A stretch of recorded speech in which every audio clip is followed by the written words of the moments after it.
मी Ankita Chaudhari. Top news Marathi मध्ये आपलं स्वागत। एक नजर स्पीड न्यूजवर।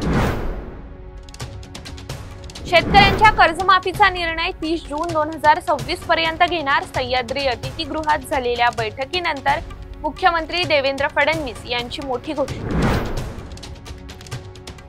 शेतकरी कर्जमाफीचा निर्णय 30 जून 2026 ला सरकारच्या निर्णयाला बच्चू कडू यांचा पाठिंबा। शेतकरी कर्जमाफीसाठी उच्चाधिकार समितीची स्थापना। बैठक सुरू असताना समिती स्थापन। प्रवीण परदेशींच्या अध्यक्षतेखाली समिती। किल्ल्यांवर नमो टुरिझम सेंटर उभारले तर फोडणार मनसे अध्यक्ष राज ठाकरेंचा इशारा।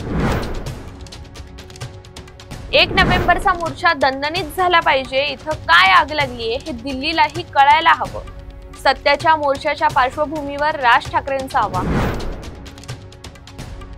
कर्जमाफीबद्दल सरकारनं आता निर्णय का घेतले नाहीत? काँग्रेस नेते माजी मंत्री विजय वडेट्टीवार यांचा सवाल। नागपुरात बच्चू कडू, राजू शेट्टी, महादेव जानकरांसह 2,500 आंदोलकांवर नागपुरात गुन्हे दाखल। आंदोलनादरम्यान नागरिकांची गैरसोय झाल्याचा ठपका। भीमा कोरेगाव प्रकरणी माजी मुख्यमंत्री उद्धव ठाकरेंना कारणे दाखवा नोटीस। चौकशी आयोगाने पाठवली कारणे दाखवा नोटीस। पुणे पोलिसांची निलेश घायवळच्या आई वडिलांना नोटीस। घायवळला पोलिसांत हजर करण्याच्या सूचना। पुण्यातील जैन बोर्डिंग जमीन व्यवहार प्रकरण रद्द।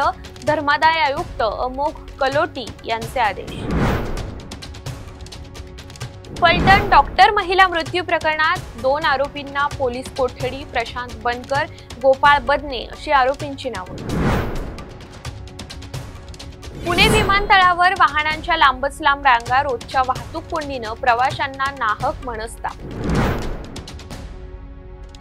धर्मादाय संस्थांचं ऑडिट करण्यास 30 नोव्हेंबर पर्यंत मुदतवाढ। ऑनलाईन पद्धतीनं संकेतस्थळावर माहिती भरण्याचं धर्मादाय संस्थांना आवाहन।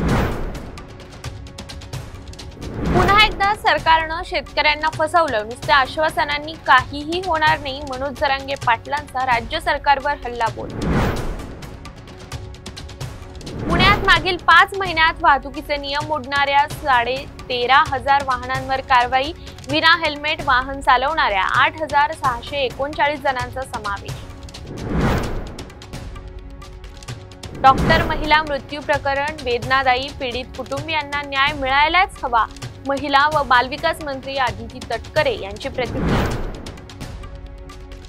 जैन बोर्डिंग प्रकरणात सहभागी असणाऱ्या सर्वांची चौकशी करा। माजी आमदार रवींद्र धंगेकर यांची मागणी। तुर्तास इथेच थांबूया। तोपर्यंत पाहत राहा टॉप न्यूज मराठी। आपला महाराष्ट्र, आपली बातमी।